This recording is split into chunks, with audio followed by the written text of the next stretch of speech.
Lewis structure of ozone.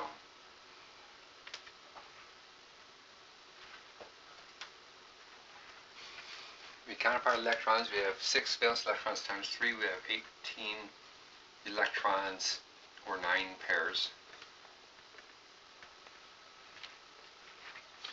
Got 3 identical elements, so we're just going to put them in a line.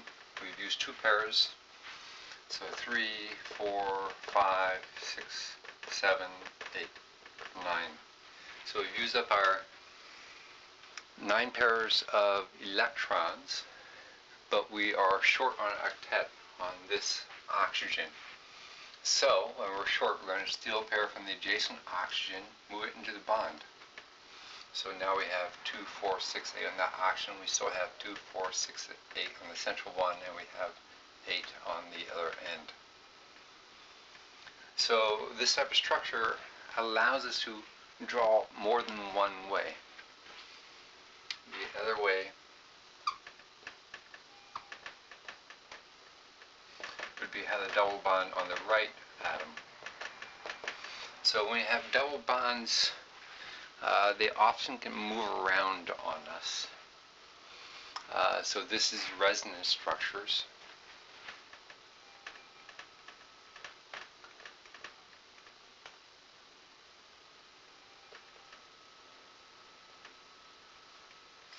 And let's do formal charge. So valence electrons minus assigned electrons is formal charge.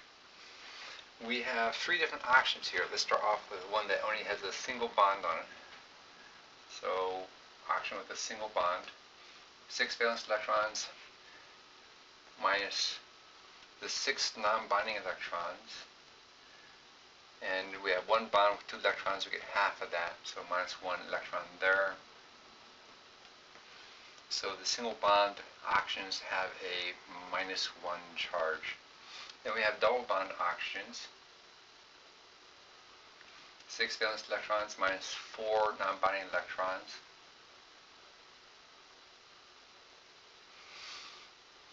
Then we have 2 bonds, 4 electrons, so we get half that. So 2 more electrons. So this gives us a 0 formal charge. The oxygen with 3 bonds, the central oxygen, we have a 6 valence electrons, the 2 non-bonding electrons, then 3 bonds, 6 electrons, half of that, so we get 3 electrons.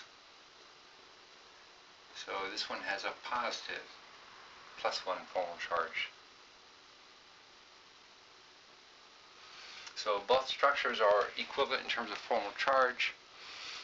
We have no simple way of getting all those formal charges down to 0, so we just have 2 equivalent resonance structures. Lewis structure of POCl3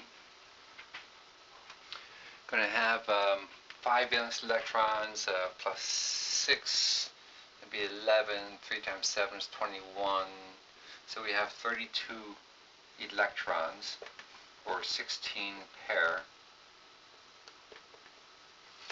I'm going to put the phosphorus in the center, oxygen, and then the 3 chlorines. We have 16 pair, we've used up 4 pair, so 5, 6, 7, 8, 9, 10, 11, 12, 13, 14, 15, 16. We've used up all our electrons. We have completed the octets in all these atoms. This is the octet obeying structure.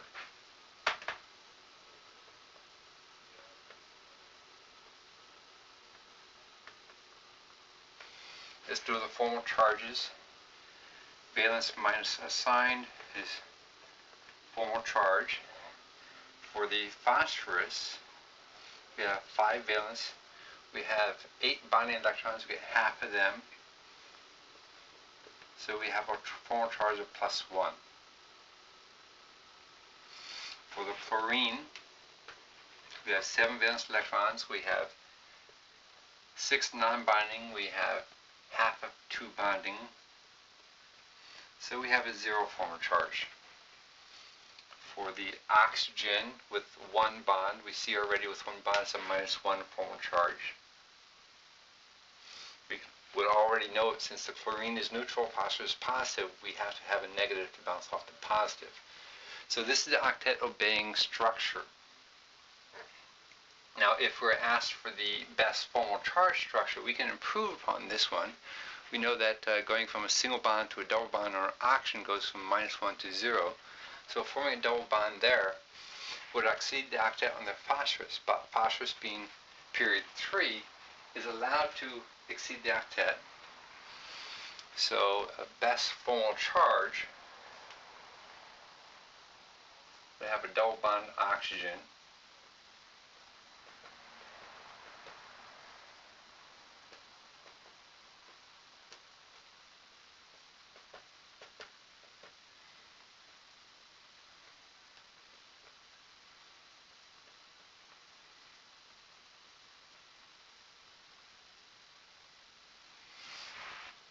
and this structure will now have zero formal charge on everything. The oxygen goes down to 0. That tells us the phosphorus has to also, but it would be 5 valence electrons minus half of the 10 bonding.